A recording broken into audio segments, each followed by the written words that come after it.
샬롬, 이동춘 목사입니다. 오늘도 여러분의 삶이 주님의 평안으로 가득하시길 기원하며 하나님의 말씀을 나누겠습니다. 오늘 주시는 말씀은 창세기 8장 20절에서부터 22절의 말씀입니다. 노아가 여호와께 제단을 쌓고 모든 정결한 짐승과 모든 정결한 새 중에서 제물을 취하여 번제로 제단에 드렸더니 여호와께서 그 향기를 받으시고 그 중심에 이르시되 내가 다시는 사람으로 말미암아 땅을 저주하지 아니하리니 이는 사람의 마음이 계획하는 바가 어려서부터 악함이라. 내가 전에 행한 것 같이 모든 생물을 다시 멸하지 아니하리니 땅이 있을 동안에는 심음과 거둠과 추위와 더위와 여름과 겨울과 낮과 밤이 쉬지 아니하리라. 아멘. 창세기 8장 20절로부터 22절 말씀을 본문으로 모든 회복의 시작은 예배의 회복이라는 제목으로 말씀을 나누도록 하겠습니다. 새해를 맞이하기 전이나 새해와 함께하는 의식이 있습니다. 새해 다짐입니다. 지난 한 해를 살면서 깨달았던 것들 중에 부족했거나 더 하고 싶은 것들 또는 새롭게 하고 싶은 것을 중심으로 새해 다짐을 합니다. 이것은 지난해와 연장선상에 있거나 지난해를 딛고 서는 일입니다. 그러나 분명한 것은 새해 다짐은 다시 시작한다는 의미를 담고 있습니다. 처음 시작은 아니지만 새로운 마음으로 다시 시작하는 것이기 때문입니다. 신앙생활도 이와 같습니다. 신앙생활을 하다 보면 새로운 마음으로 다시 시작하고 싶을 때가 있습니다. 또한 새롭게 마음을 다져야 할 상황이 생기기도 합니다. 물론 이제 막 신앙에 입문한 것은 아니니 처음은 아닙니다. 그러나 마치 처음인 듯 시작해야 할 상황이 생깁니다. 그것은 회개 후 상황입니다. 물론 회개에는 회개의 모든 과정이 들어가니 회개 후 행위도 들어갑니다. 그렇지만 이해를 돕기 위해 회개 후 행위로 설명하겠습니다.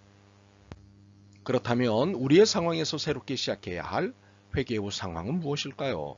우선 이에 앞서 무엇을 회개해야 할까요? 노아의 홍수 대사건을 통해 이를 설명하겠습니다. 노아의 홍수 대사건은 지구 탄생, 인류 탄생 이후 인류의 구성을 재탄생시킨 인류 최대의 사건입니다. 이 홍수 대사건이 있기 전까지 지구상에 있던 모든 인류가 홍수로 사라진 사건입니다. 오직 노아의 가족들만 살아남은 사건입니다. 이렇게 살아남은 노아의 가족을 통해 전혀 새로운 인류 구성이 시작되었습니다. 노아 부부가 낳은 세 아들이 모두 결혼을 한 상태에서 호수가 시작됐으니 이들 세상을 통해 새로운 인류가 시작되었습니다. 첫째 셈 부부, 둘째 함 부부, 셋째 야벳 부부였습니다.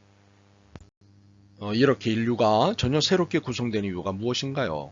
창세기 6장 11절과 12절입니다. 그때 온 땅이 하나님 앞에 부패하여 포악함이 땅에 가득한지라. 하나님이 보신즉 땅이 부패하였으니 이는 땅에서 모든 혈육 있는 자의 행위가 부패함이었더라. 하나님이 주신 땅에 살고 있는 모든 사람들이 부패했던 것입니다. 무엇보다도 사납고 악했습니다. 세상은 무법천지였습니다.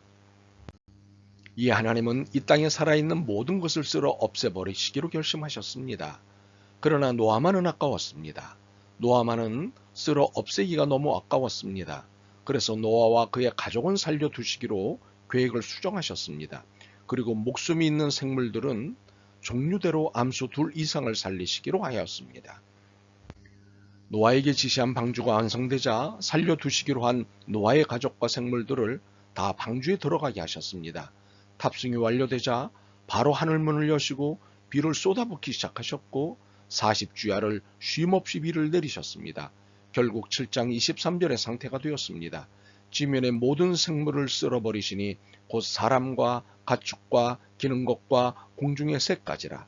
이들은 땅에서 쓸어버림을 당하였으되 오직 노아와 그와 함께 방주에 있던 자들만 남았더라.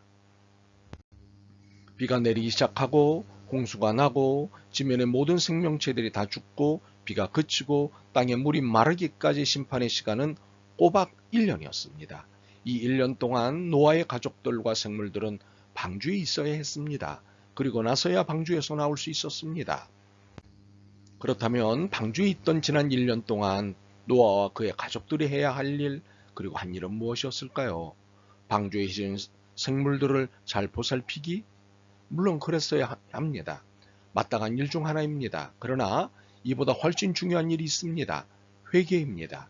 40일 밤낮으로 쏟아져 내리는 비를 보며 그들은 두려움 가운데 회개했을 것입니다. 누구라도 그 상황에 있다면 회개하지 않을 수 없을 것입니다. 그렇습니다.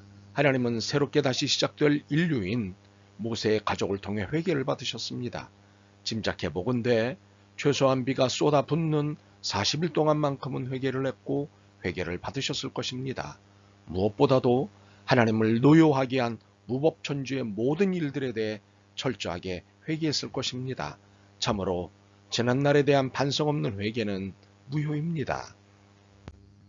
이러한 철저한 회개 후 비도 그치고 땅의 물도 마르고 드디어 노아와 그의 가족들 그리고 방주에 실린 생물들 모두 땅을 밟았습니다.